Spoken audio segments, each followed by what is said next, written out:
تاریخ کربلا سال میں ایک بار آتی ہے. دنیا کے اندر بے شمار جنگیں ہوئی، لیکن آج کسی کو کسی جنگ کی کوئی تاریخ یاد نہیں ہے. لیکن تاریخ کربلا ایک بچہ سے اگر پوچھا جائے حسین کس تاریخ کو شہید ہوئے تو وہ کہے گا محرم کی 10 تاریخ تھی. محرم کی 10 تاریخ تھی.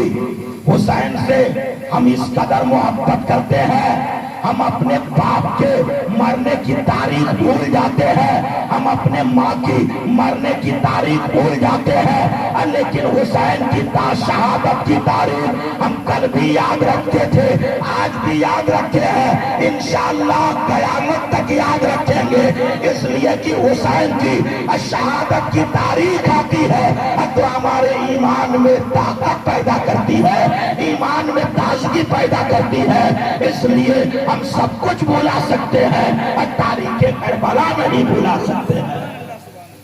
تاریخ کربلا یہ وہ عظیم تاریخ ہے کہ آج اگر تاریخ کربلا کو ایک طرف رکھا جائے اور دنیا کو ایک طرف رکھا جائے تو میں دعوے کے ساتھ کہوں گا اے مسلمانوں، آج دنیا کے اندر یہ میرے سر پہ امامہ نظر آ رہا ہے تو تاریخ کربلا کے صدقے میں اگر یہ چہرے پہ داڑھی نظر آ رہی ہے تو حسین کی شہادت کا صدقہ ہے.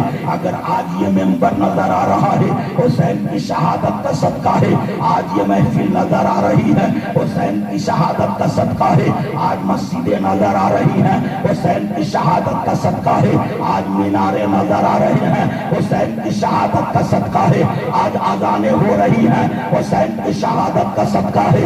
آج مدرسے نظر آ رہے ہیں حسین کی شہادت کا صدقہ ہے. آج قرآن کی تلاوت ہو رہی ہے حسین کی شہادت کا صدقہ ہے. آج اسلامی زندگی لوگ گزار رہے ہیں حسین کی شہادت کا صدقہ ہے. آج اجمیر کی دھرتی پہ غریب نواز نظر آ رہے ہیں حسین کی شہادت کا صدقہ ہے. کچوچا کی دھرتی پہ مخدوم سمنا نظر آ رہے ہیں حسین کی شہادت کا صدقہ ہے. میں کہنا چاہوں گا اے مسلمانوں، آج ہمارے پاس جو اسلام پہنچا ہے حسین کی شہادت کا صدقہ ہے.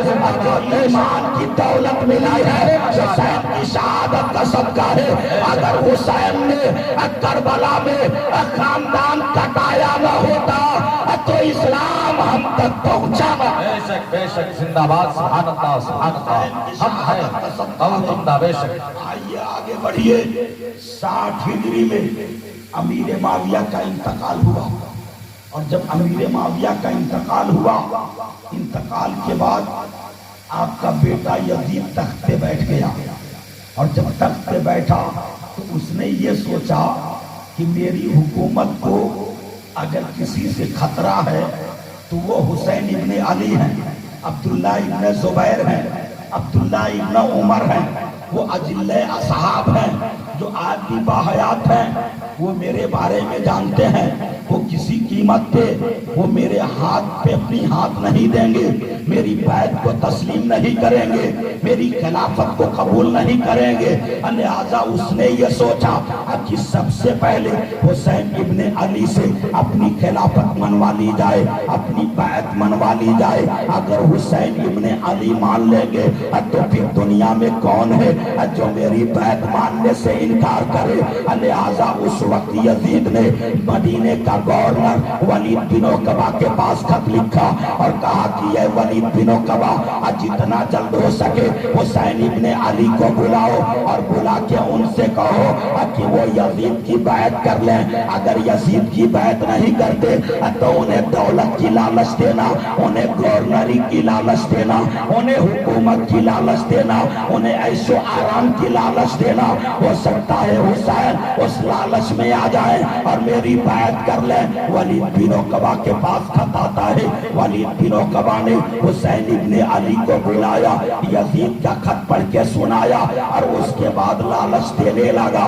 حسین ابن علی کہتے ہیں کہ یہ ولید بن عقبہ کیا تمہیں معلوم ہے ایک ایسا دور تھا جب میرے نانا نے مکے کی دھرتی پر مذہب اسلام کے پرچم کو بلند کیا تھا تو ابو جہل سامنے آ گیا، آ کے کہا اے محمد اگر دولت لینا ہے تو آپ دولت لے لیں لیکن اسلام کو کو پھیلانا بند کر دیں، ایک خدا کی دعوت دینا بند کر دیں۔ لہٰذا اس وقت میرے نانا کو دولت کی لالچ دی گئی تھی، تو میرے نانا نے دنیا کی دولت کو پاؤں کے ٹھوکروں سے ٹھکرا دیا تھا اور ایک خدا کے پرچم کو بلند کیا تھا۔ اے ولید تینوں کبا، میں اسی نانا کا نواسا ہوں۔ آج تو مجھے دولت کی لالچ دیتا ہے، حکومت کی لالچ دیتا ہے۔ حسین دنیا کی دولت کو پاؤں کے ٹھوکروں سے ٹھکراتا ہے اور نانا کی شریعت کو اپنے سر کا تاج بنانا۔ سبحان اللہ، زندہ باد، ماشاءاللہ۔ یہ ہے نبی کے نواسے حسین۔ آج کا مسلمان ہوتا، آج کا مسلمان تو کہتا اتنی دولت مل رہی ہے، کیا ضرورت ہے یزید سے پنگا لینے کی، بس دولت لے لو، چپ بیٹھ جاؤ۔ ایسا ہے بھی۔ آج اگر کسی معاملے میں آپ پھنس جائیں تو سب سے آسان ہے جھوٹی گواہی مسلمان سے لینا، سب سے آسان طریقہ۔ اور مسلمان کے ایمان کی قیمت آج کے ڈیٹ میں ماتر ایک کپ چائے ہے۔ ایک کپ چائے کی بنیاد پہ مسلمان اپنا ایمان بیچنے کے لیے تیار ہو جاتا ہے۔ اتنا ہلکے میں آج کا مسلمان اپنے ایمان کو لے بیٹھا ہے۔ لیکن آپ اپنے اسلاف کے تاریخ کو پڑھیے، ایمان وہ عظیم دولت ہے، وہ قیمتی سرمایہ ہے کہ ہمارے اسلاف سر تو دے سکتے تھے لیکن مصطفیٰ کا دیا ہوا ایمان نہیں دیتے تھے، اس لیے کہ ہمارے اسلاف اس سر سے زیادہ قیمتی ایمان کو سمجھا کرتے تھے۔ نعرہ تکبیر، نعرہ رسالت، ذکر شہدائے کربلا، نعرہ تکبیر، اللہ اکبر۔ حضرات سوچئے، غور کیجئے، اس ایمان کو ہم نے ہلکے میں لے لیا، ہلکے میں لے بیٹھے ہیں، اور جس کا نتیجہ کہ ایمان جب کمزور ہوگا تو ہم در در کی ٹھوکر کھائیں گے، مصیبتیں ہمارے گھر میں گھر بنا لے گی، دنیا کے اندر ہمیں ذلت و رسوائی کا سامنا کرنا پڑے گا، چوراہے چٹھیوں پہ ہماری عزت کو کچلا جائے گا، ہماری عزتوں کا دھجیاں اڑائی جائے گی۔ آج ایسا ہو رہا ہے کہ نہیں؟ یقیناً ہو رہا ہے۔ آج اگر کربلا کی تاریخ ہم پڑھتے ہیں تو بس ہم یہ سمجھتے ہیں حسین کو راضی کرنا ہے، 10 لاکھ کا تعزیہ بنا لو، حسین ہم سے راضی ہو جائیں گے۔ حسین کو راضی کرنا ہے تو 10,000 کی لاٹھی خرید کے لاؤ، حسین راضی ہو جائیں گے۔ حسین کو راضی کرنا ہے، ان کے نام پہ کھچڑا ملیدہ تیار کرو، حسین راضی ہو جائیں گے۔ ان کے نام پہ چوکا بنا دو، حسین راضی ہو جائیں گے۔ ان کے نام پہ شربت بنا دو، حسین راضی ہو جائیں گے۔ نہیں مسلمانوں، حسین کو راضی کرنا ہے تو کھچڑا ملیدہ سے حسین راضی نہیں ہوں گے، تعزیہ اور چوکا سے حسین راضی نہیں ہوں گے۔ حسین کو راضی کرنا ہوگا تو حسین کے کردار پہ عمل کرنا ہوگا، حسین کو راضی کرنا ہوگا تو حسین کے فرمان کے مطابق زندگی گزارنا ہوگا، حسین کو راضی کرنا ہوگا تو حسین نے سر کو سجدے میں گٹایا، 5 وقت آپ کو اپنا سر مسجد میں دینا ہوگا۔ سبحان اللہ، زندہ باد، ماشاءاللہ۔ حسین تب راضی ہوں گے۔ ہم نماز پڑھتے نہیں، جمعہ پڑھ لیتے ہیں اور سوچتے ہیں حسین راضی ہو جائیں گے، ہرگز نہیں۔ حسین نے سر سجدے میں کٹا کے نماز کی اہمیت بتائی ہے، نماز کے مقام کو بتایا ہے، نماز کے مراتب کو بتایا ہے۔ ایک بڑے پتے کی بات میرے ذہن میں ہے، آپ ذرا سوچئے۔ قرآن کے مطابق قرآن میں اللہ نے فرمایا یا ایھا الذین آمنوا استعینوا بالصبر والصلاۃ، اے ایمان والو مدد طلب کرو صبر سے اور نماز سے، یہ قرآن نے کہا ہے۔ حضرات کربلا شریف کی سرزمین پر حسین کے پاس جو حسین نبی کے نواسے ہیں، جب یزید کا ظلم و ستم حد سے تجاوز کیا تو کیا ان کے پاس آگ کا فرشتہ نہیں آیا ہوگا؟ آگ کا فرشتہ آیا ہوگا، آنے کے بعد کہا ہوگا اے حسین ایک بار اجازت دے دیں تو آگ کے اتنا شعلے برسا دوں کہ یہ یزیدی جل کے راکھ ہو جائے۔ ہوا کا فرشتہ بھی آیا ہوگا، اس نے بھی کہا ہوگا اے حسین ایک بار اجازت دے دیں اتنا تیز ہوا کا جھونکا لاؤں یہ سب اڑ جائے بڑھ جائے، یہاں تک کہ پانی کا فرشتہ آیا ہوگا، اس نے بھی کہا ہوگا ایک بار اجازت دے دے انہیں پانی میں بہا دے۔ لیکن حسین نے کربلا کی سرزمین پہ نہ آگ کے فرشتے کی مدد لی، نہ ہوا کے فرشتے کی مدد لی، نہ پانی کے فرشتے کی مدد لی۔ حسین نے کربلا کی سرزمین پہ اگر مدد لی ہے تو صبر سے مدد لی ہے، نماز سے مدد لی ہے، اور یہ وہ دو عبادتیں ہیں، ان دو عبادتوں کے اگر حقیقت کے تہ تک اگر آپ پہنچنے کی کوشش کریں تو یہ وہ عبادتیں ہیں جن عبادتوں کے ذریعہ بندہ خدا تک پہنچا کرتا ہے، خدا تک پہنچا کرتا ہے۔ یہ وہ دو عظیم عبادت ہے۔ مثال کے طور پہ اگر مولانا قیام الدین صاحب سے آپ کو مدد لینی ہو اور آپ اپنے گھر میں بیٹھے ہوں اور دل ہی دل میں سوچ رہے ہیں مولانا قیام الدین صاحب آپ میری مدد کیوں نہیں کر رہے ہیں، آپ میری مدد کر دیجئے، میں اس پریشانی میں مبتلا ہوں، دل ہی دل میں سوچ رہے ہیں۔ آپ ان کے مدرسے میں گئے نہیں، ان کے پاس پہنچے نہیں، ان سے آپ نے ملاقات کی نہیں، ان کے سامنے آپ نے فریاد کی نہیں، اپنی بات کو رکھی نہیں، دل ہی دل میں سوچ رہے ہیں کیا وہ آپ کی مدد کر دیں گے؟ ہرگز نہیں۔ مدد لینے کے لیے ان کے پاس جانا ضروری، ان سے اپنی مجبوری بیان کرنا ضروری، اور جب وہ سنیں گے اس کے بعد اگر آپ حق پہ ہیں تو وہ آپ کی مدد کرتے نظر آئیں گے، اگر آپ سچ پہ ہیں تو وہ آپ کی مدد کرتے نظر آئیں گے۔ اللہ کے نبی فرماتے ہیں کہ جب بندہ صبر کرتا ہے تو اس کے اور خدا کے درمیان سارے پردے ہٹ جایا کرتے ہیں، اب وہ بالکل خدا کے قرب خاص میں پہنچ جاتا ہے، اس کی فریادیں رب کی بارگاہ میں پہنچا کرتی ہیں، اس کی باتیں رب کی بارگاہ میں پہنچا کرتی ہیں۔ گویا صبر کسی جانور کا نام نہیں، صبر ایک طریقہ ہے جو بندہ اور خدا کے بیچ میں ہے، صبر ایک ذریعہ ہے جو بندہ اور خدا کے بیچ میں ہے، صبر ایک وسیلہ ہے جو بندہ اور خدا کے بیچ میں ہے۔ خدا تک پہنچنے کے لیے صبر کا ذریعہ بنانا ہوگا، اور حسین نے کربلا میں صبر کے دامن کو مضبوطی سے پکڑا۔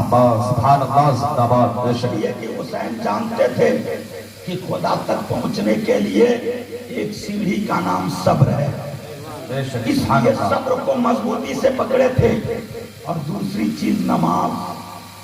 میرے نبی نے ارشاد فرمایا کہ بندہ خدا سے سب سے زیادہ قریب اس وقت ہوتا ہے جب وہ سجدے کی حالت میں ہوتا ہے، سبحان اللہ، جب وہ سجدے کی حالت میں ہوتا ہے۔ لہذا دوسری چیز نماز تھی، جس کی بنیاد پہ وہ خدا کی بارگاہ میں گہار لگاتے، خدا کی بارگاہ میں فریاد کرتے۔ آج دنیا کہتی ہے حسین نے کسی سے مدد طلب نہیں کی، میں کہوں گا ہاں مدد طلب کی، لیکن دنیا دار سے مدد نہیں لی، پروردگار سے مدد لی اور اس کے فرمان کے مطابق مدد لی۔ قرآن نے کہا اے ایمان والو صبر اور نماز سے مدد طلب کرو۔ حسین کربلا کی دھرتی پہ صبر کو بھی پکڑے رہے، نماز کو بھی پکڑے رہے، نہ صبر کو چھوڑا نہ نماز کو چھوڑا، اور یہ پیغام قیامت تک پیدا ہونے والے حسینیوں کو دے دیا۔ اے حسینیوں، زندگی میں کوئی بھی مصیبت آئے صبر اور نماز کو اگر پکڑے رہو گے تو کٹنے کے بعد بھی حسین کے طرح زندہ ہو جاؤ گے۔ سبحان اللہ، نعرہ تکبیر، نعرہ رسالت، فصل کے اعلیٰ حضرت، ذکر شہدائے کربلا، نعرہ تکبیر، نعرہ رسالت۔ تو آقا امام حسین نے صبر اور نماز کو مضبوطی سے پکڑے رہے۔